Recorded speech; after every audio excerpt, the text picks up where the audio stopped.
Hey everybody, welcome back to the Steam Train. Now, the first things first, you'll notice we're in somewhere different if you didn't catch this morning's episode. It is Monday at 3 p.m., in case you guys are wondering. But in case you didn't catch this morning's episode, we're in somewhere completely different. We're still going to have the same types of lessons, the same me is still going to be here. We just changed to a little bit of a better, more permanent place. I hope you guys are all doing well. I'm Mr. Dorian with New Minds, and I hope you guys are ready. We have some different changes as we're in a new space. The first thing is that we have this mystery box behind us. Every single day, I'm going to have all the tools I need in this box to figure out what we're going to learn about. Today, let's see what we have in the box.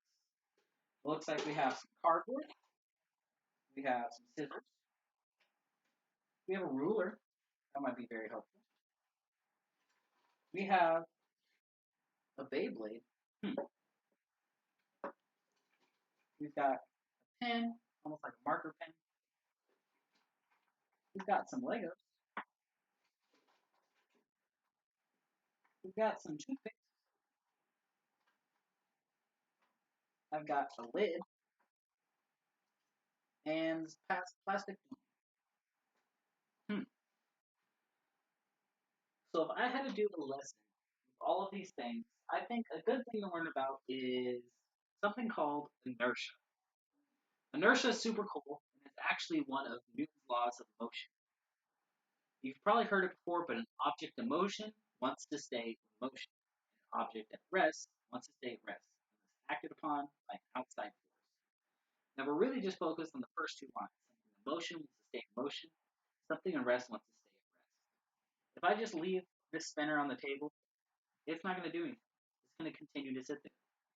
Nothing's going to make it suddenly just start floating or suddenly take off the table and leave. It's going to stay here until something acts on it, like me. Now, if I want it to stay upright, I can try and balance it, but it's always going to fall over. But you notice when these spin really fast, they actually keep their balance for a little bit. This is using the first part of Newton's law of inertia. As it's spinning, it's going to build inertia in one direction, and it wants to keep that inertia in that same direction. So it's spinning like a clock, completely flat to the table. So it's going to want to stay in that direction and keep spinning. It's not going to all of a sudden start spinning a different way and turn sideways. It's not going to all of a sudden start floating. All these things are going to happen because I put a force on it. When you use these, they have really fast spinners that make it have a lot of force. So it's going to have a lot of inertia. One of the main things to get a lot of inertia, which is going to keep you balanced and stable in a lot of different things, is having a big radius. Radius is a word that we take from geometry. If you have something like a circle, like this lid, like this dome, like this top, or like these Lego pieces, they all have a radius. A radius is just a measurement from the center of a circle to an edge. All you need to do to measure it is take something like a ruler, go ahead, put it on, and see how far it is from the center. So mine is about an inch and a half for this one. The radius on this is about half an inch. The radius here is 2.5 inches. Now, the bigger the radius, the more inertia you're going to have. And this is used in all sorts of different places. Some things you want to have a lot of inertia so you stay balanced. Some things you want to have just a little bit of inertia to help you spin. Think about someone like a figure skater. When they have to do all sorts of really big spins and jumps, they don't want to spin really slow. Nobody's going to jump in the air and do 4 spins if they spin like this. We That's going to help them stay balanced, but it's going to be really easy to do, and they're not going to go very fast. It's the Olympics. They want to do something amazing. So what they're going to do is they're going to take their radius, which is from the center to my edges, and close it in. You notice when they spin, they usually tuck really tight like this. Now the radius is just from here to their shoulder. It's way shorter than from here to the tip of my fingers. All of a sudden, they can spin really fast. But not everybody wants to spin fast. Think about somebody on a tightrope. They don't want to be on a tightrope and go, whoa, and fall over. They want to stay balanced and they want to stay in control. Some of them have these really long, wobbly sticks. The whole reason they have those is it has a really big radius. and it helps them keep their inertia and their balance. So they have this huge stick, like something like this, and now they're much harder to turn because they have their radius. You can try the same thing at home. If you want to walk on a balance beam with just a line of tape on the floor, maybe there's tiles on your floor, you just want to walk in a straight line, try walking foot over foot with your arms behind your back. It's going to be really hard to keep your balance. But if you put your arms out, it's really easy. I can do this all day. I can go back, I can go forward, I can go back, I can go forward, but I do this and all of a sudden I'm wobbling. The reason is it's my radius. Out here it's hard for me to turn, and here it's easy. You'll notice if you try and spin yourself and you're standing like this, woo, you can spin really fast. Give your arms out, you go much slower. It's not because I'm trying to spin slower, it's just harder to turn. So we can use the same thing to learn about spinning tones and how they work. They don't actually have that big of a radius because they have to be carried around, but they have to have a lot of speed in them. So this radius is going to help them keep them straight up. If I just have a toothpick, no matter how fast I spin it, it's never going to stand up by itself. It's going to start spinning in all sorts of different directions until I add a radius on. There's a couple different ways we're going to make these, and I think they're all super cool. One of them is just with Legos. You can take any wheel or any sort of big piece that has an X hole in it that you can make really big. You just put one Lego axle in it, and all of a sudden you have a spinning top, just like this. They're actually going to work pretty well. They work a little better on the table, but I don't want it to fly off and have to go get it. So I'm just putting it in this little lid to keep it safe. You can do this on a flat surface, the floor, the table, maybe have a lid that's pretty wide. Both those things make really good makeshift arenas. The other way we can make one is with cardboard. All you need is something to make a perfect circle. It doesn't have to be completely perfect. It can be a kind of okay circle. But I'm going to use this to help me. It's just like half of a dome I got from a toy inside. So I'm going to put it on this cardboard and help make myself a circle. Now I know some of you guys are some of you guys are better artists than me, so it might be easier for you to just draw a circle all by yourself. I'm going to use this to help. Here we go, halfway around, it's connected. Now I have a just like that. You notice that I used this old piece of cardboard. We're doing a very small project. It's only this big. So we don't need to use a brand new fresh piece of cardboard. Maybe we just got a package that's going to get recycled or thrown away. Just take a little piece off of the lid if you ask your parents' permission first. Maybe you just have a piece that came in like a box, like a brand new toy you pulled out and there's a little piece of cardboard in there. You can use that. It's going to be perfect.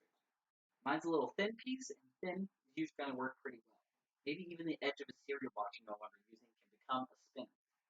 But this isn't a spinner all by itself. We need to add some decoration, and we need to cut it out. I'm going to use my scissors. I'm going to make sure to be careful. Don't put my hands underneath where I can't see them, because I'm going to cut it with scissors. I might hurt myself. I'm going to hold my hand on the side.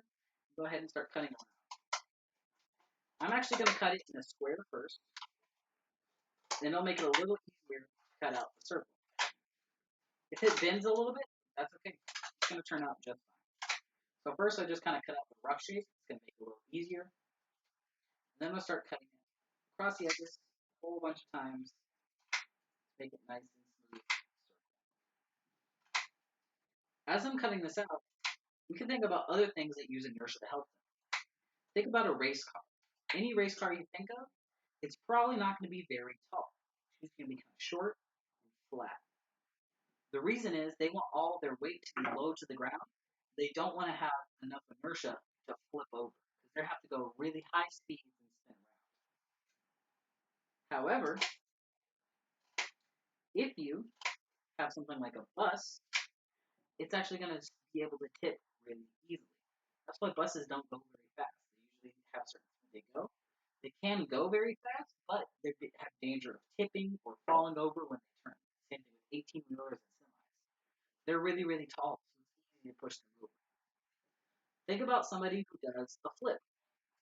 If you want to do a flip, you're not going to jump like a big stick like this. You try and do a flip perfectly straight like a log. It's not going to work.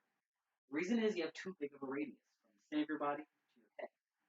But when people do flips or you do a cannonball in the pool, you tuck into a ball. and it shrinks your radius just for a little bit and it helps you spin a little faster. If you've ever seen gymnastic Olympics or things like that, people spin really, really fast. It's usually because they're tucked up super tight. They're usually really short, is what gymnasts are. It helps them a lot with getting a lot of inertia. Once you have your circle, this is the fun part. We're going to decorate it and we're going to make it work and we'll have a working spinner. I'm just going to use my pen to decorate it. You can paint it, you can color on it. If it's made out of a cereal box, it might have bright colors on one side already, color the other side.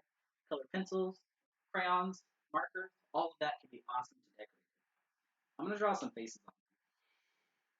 I'm going to make some angry face. I'm going to put a happy face. I'm going to put this one's an face. Kind of like this. I'm going to go all the way around and add faces around it. This next one is going to be, you're going to have like an evil face. And a happy face again. I'm going to do some surprise face.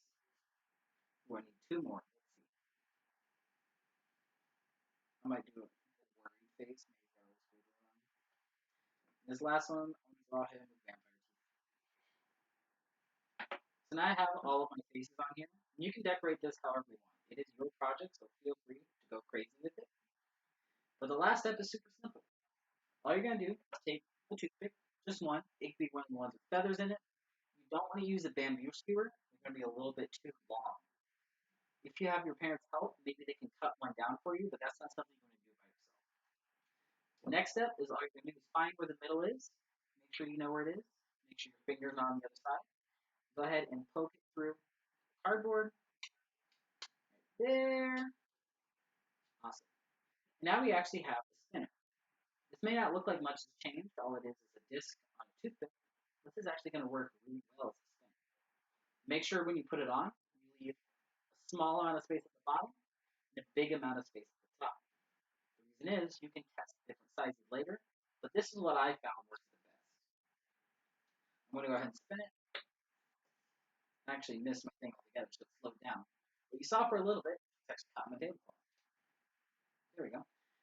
You notice that it was spinning just like this for a while. The radius is keeping it from falling because it has speed on it. And if you've never spun one before, all you do is pretend like you're playing a really tiny violin. Just like this, beep, beep, beep. Put your fingers on the toothpick, and you flick it. I actually ran away really. And then you have your own spinner. These are super cool, and you can try out different experiments. You could try putting the radius on top, see what changes. You'll find it wobbles a lot more, but it does stay up. Get mine to do that for you. This is going to be a little harder to spin because it doesn't want to balance this way. There we go. It stayed up for a little bit. If you put it right in the middle, you're going to have a balance in between. And you can try other experiments. Maybe you make it super light, so you cut little pieces out of your circle. Remember, make sure your fingers are in the way. I'm going to cut little triangles out of mine. I'm going to try and make all the triangles even so it's still weighted the same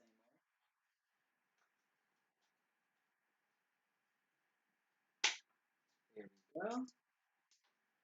And last one. Now my spinner looks more like a plus sign, but we can try spinning.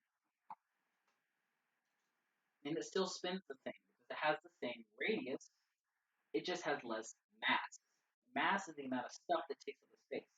So it's the same size, but there's less stuff in it because I cut little pieces out. So you can have experiments, and you can make a whole bunch of these if you have the spare cardboard lying around. Just make sure when you're done, clean up your area the same way I'm about to. I'm going to take up all these pieces, make sure they go in the trash can down here.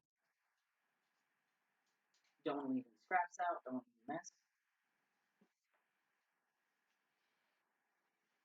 And then I want to make sure I put these away when I'm done. They are sharp. You can just take it off. You can keep all your toothpicks in one spot or reuse one toothpick and keep all your spinners in another place and have them ready to go whenever you want to use them. I hope you guys have enjoyed today's steam train. Thank you for tuning in with New Mind, real inspired learning. And don't forget to keep practicing your passions until they become your talents. If there's something you really, really like, keep doing it until you're good at it. Have an awesome day, you guys.